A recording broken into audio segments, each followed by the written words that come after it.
nga yung gate. Doon naman sa may nakapayan. Hindi po doon ang, dito po sa may gate. Baka ikaw putulang mo lang, walang pasabi. 3 beses apat eh. Hindi ka maperwisyo, lalo yung mga anak pamilya mo. Sige, kayo walang tubig isang araw. Tingnan ko nga. Ano ka ba? Hindi ko mamahanap, kaya binutulang ko. Pare, bago mo putulan nga, pupuntahan mo nga muna yung may bahay para malaman mo kung bayad o hindi. Reklamo mo na. Oh, di ba? Tama mali. Reklamo mo na. Hindi mo malalaman kung bayad o hindi.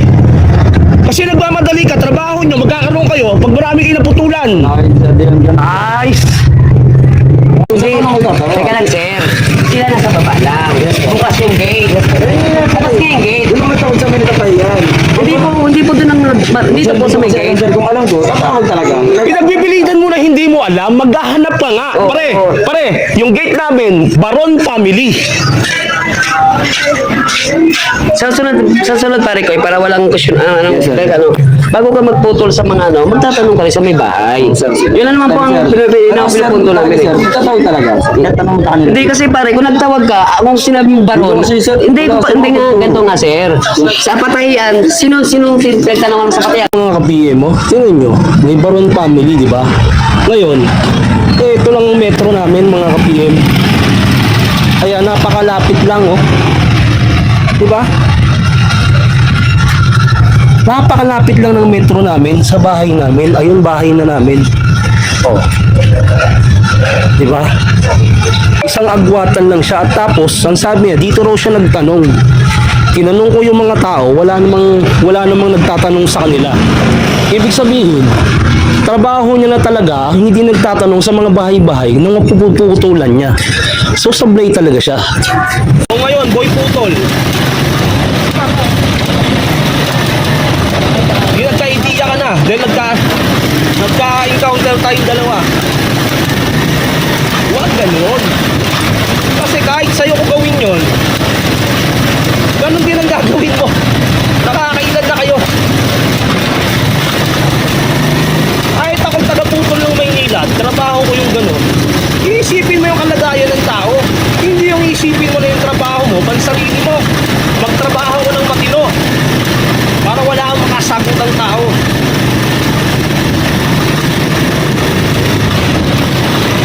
Di bali sana kung yung resibo, walang nakalagay ng pangalan ng apelido.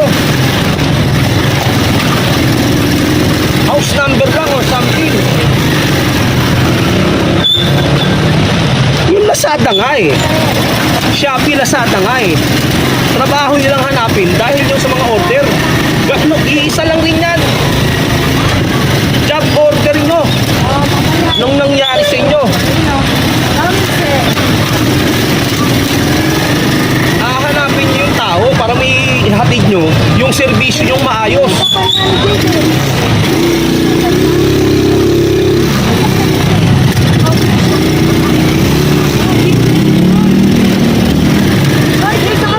Ay, gago.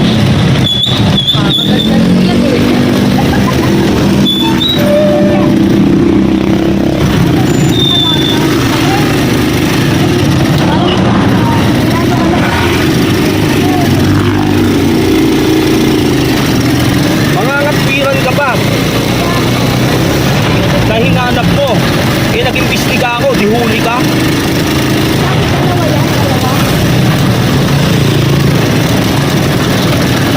Huwag ganun, boy putol, sa susunod. Hindi lang tayong ganun mag-encounter sa'yo kung magpapatuloy mo yung trabaho mong ganyan sistema. Ano ka ba?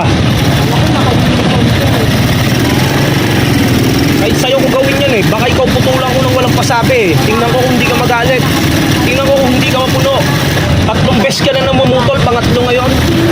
Nang walang pasabi. Sasabihin mo ginagawa mo yung trabaho mo. Hindi mo ginagawa yung trabaho mo ng maayos. Brad Pitt. Nagtatamad-tamarang ka. Nagtatamad-tamarang ka. Nagmamadali ka sa trabaho mo. Hindi mo hanapin yung pangalan ng tao. Sasabihin mo naghanap ka. Sana dumaan sa itong video. Sasagot ka pa na nagtatrabaho ka lang. Oo, nagtatrabaho ka pero ilagay mo sa ayos. Pero issue ka eh. Sabihin mong mag-complain pa ako sa office manipis nyo, sa Maynilad nyo, ibus yun. Matino ka ba? Hindi kita kailangan i-complain. Dahil yung sinabi ko pa lang sa'yo, yun na yung matinong usapan.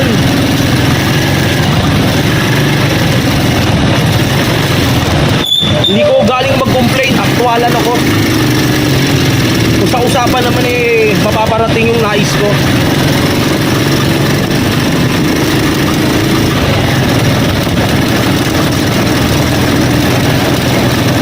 Yung Meralco, bago magputol, di ba? Hinahanap nila. Pinupuntahan nila yung tao. Sir Kuya, bayad na po kayo ngayong buwan. O, at least, sabihin bayad na, hindi nila puputulan. Yun ang trabahong matino. Hindi yung porket trabaho mo'y mamutol. Mangangatwira ka ng trabaho mong mamutol. Ano nangyari sa'yo? Nice.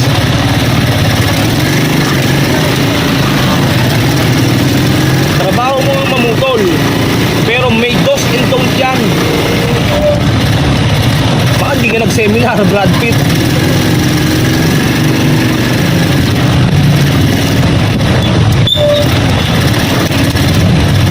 Kakatwiran mong i-complain ko sa Imus, sa Maynila, pagkalayo-layo. Bakit sila ba namutol? Ikaw namutol. Natural, ikaw ang haharapin ko. Hindi ka pala... Ay, nako.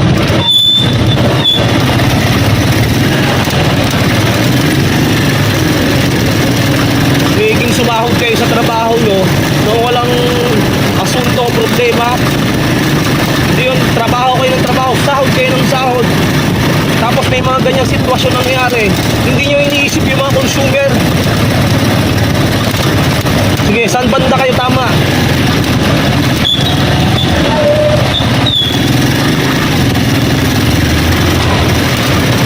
Sasabihin mo nagtatrabaho ka lang.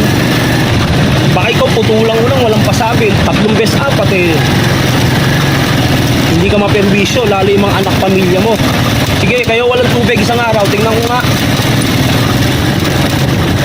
Pupuntahan mo doon, pupuntahan. Hindi sana kung Nobeleta, sa Rosario lang yan. Anong nangyari sa'yo, Brad Pitt?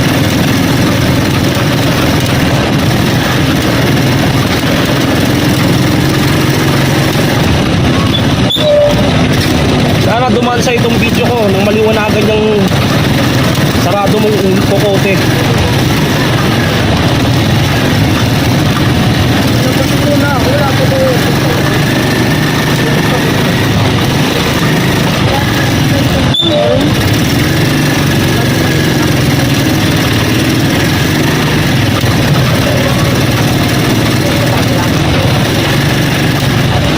Maayos naman ang trabaho nyo, bakit sisitahin kayo?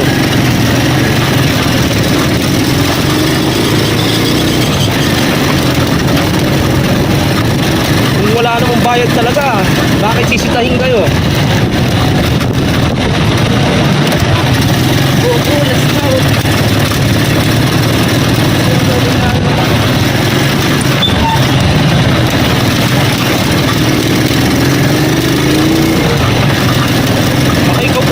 Kahit bayad ka na, tingnan ko lang.